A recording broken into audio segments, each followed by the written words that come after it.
Yeah. Yeah. How much do you think is currently in the possession of the U.S. Marshal Service in terms of assets? Oh God, I wouldn't even know. Huh. Like right now, as we speak, currently in their possession. It has to be in the millions of dollars, right? Hundreds of millions, maybe. Keep going. I give up. How many? $3.67 billion in assets currently in the hands of the United States Marshal Service from civil asset forfeiture. That's crazy. That's nuts, of man. That 3.67 billion, 500 million was distributed to victims of crime and claimants. And 228 million was shared with participating state and local law enforcement agencies. Wow. So, yeah.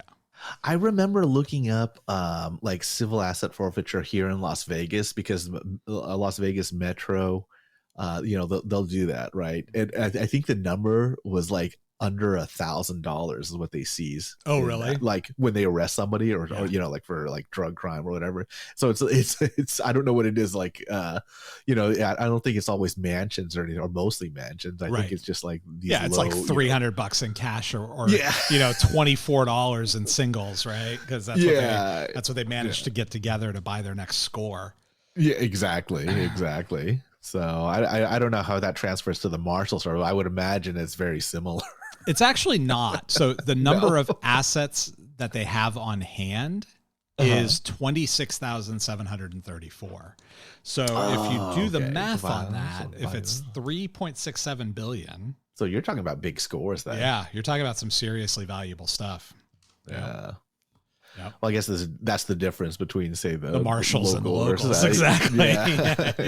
The locals are seizing that 1997 Honda Civic the guy's driving around. The Marshals don't care about that.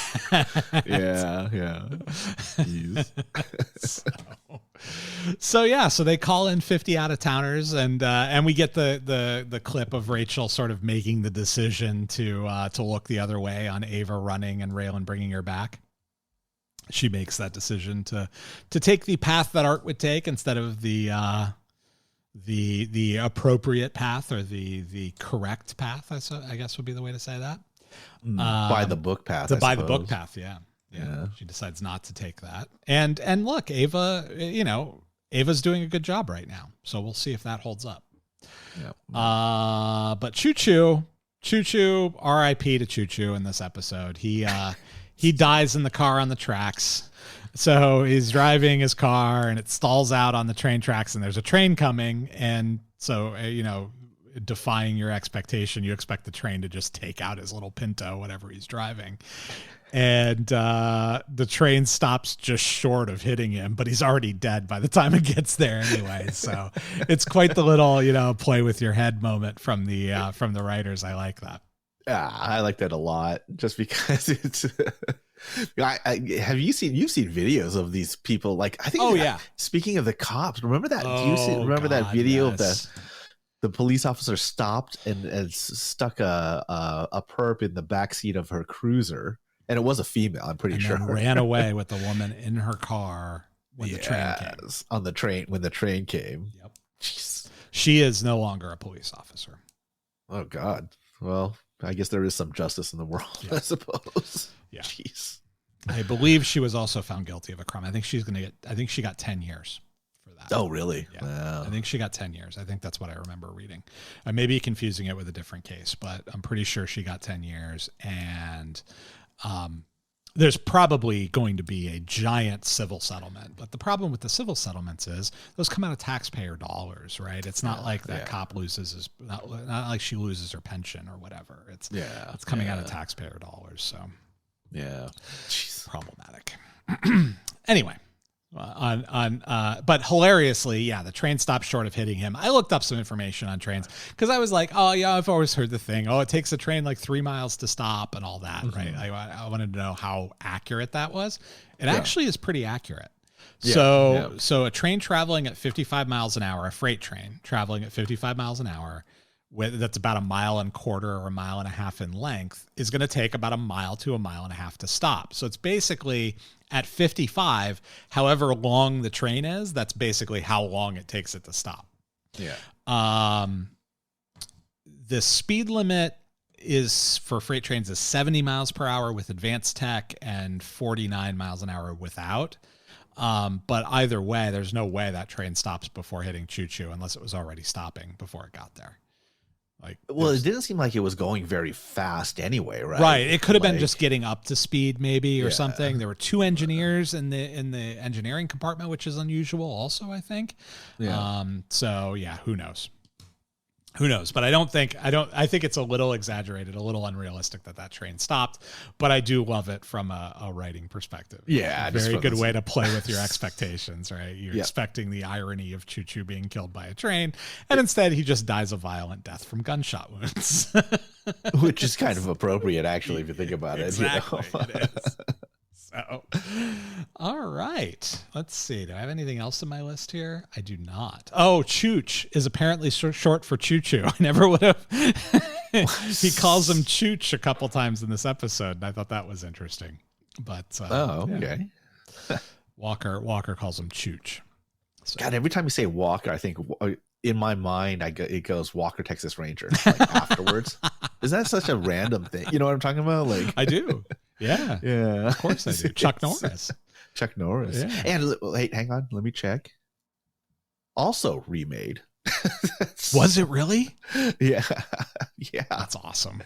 It's the guy. Hang on here. While you're looking it up. Oh, go ahead. I was gonna say it looks like it's a guy. The guy from what was that TV show? Oh God! Well, while you're looking at it, Jared Padalecki. Oh, from a Supernatural. Yeah, Supernatural. That was the show I was thinking of. Yeah. Okay. All right. Well, there you go. It's on Thursday, CW. Yeah, exactly. All right. Well, let's. Anything else? I don't think I have anything else. Yeah. All right, let's get to our last segment. Stretching it. Let's get to our last segment here. I was telling my friends this morning how yesterday you come to me and if you don't get out of town in 24 hours, I'm going to shoot you on sight.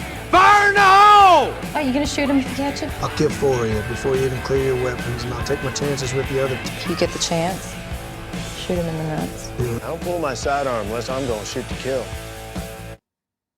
Are you going to shoot him too, Raylan? And kind of a slush pot of an action scene, so I'm interested to hear what comes out of that. Well, I got so confused, right? So I actually did have to look it up, and Raylan actually did shoot somebody who was one of the henchmen at the scene. Oh, okay. So the night shift, one of the night shift guys. Yeah, and then no, that was the muscle. Is that the same guy? I think so. Yeah, I made the connection that those 2 guys were the remaining 2 guys that were part of the 5-man crew. Because they were sleeping in shifts and they had sleeping bags and all that stuff.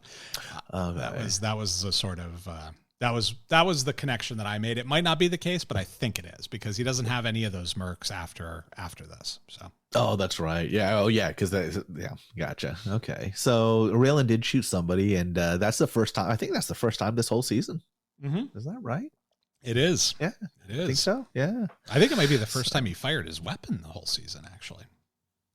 I think you might be right about that too. Although we know that Raylan doesn't miss when he shoots. So. No, he doesn't. I do like, actually, now that I think about it, I do like the kind of symmetry that they had with when they were at Ava's house. And they were like, they just made a mention to, the last time we were at Ava's house. Yeah. For the first season or whatever it was. With fried chicken. Yeah. That was, how did they put that? It might not, Boyd said something about it might not end the same way. And Raylan said it definitely wouldn't. That's right. Something very similar to that. Yeah. Very threatening in both cases. It's great. Yeah. Yeah. So that was really good.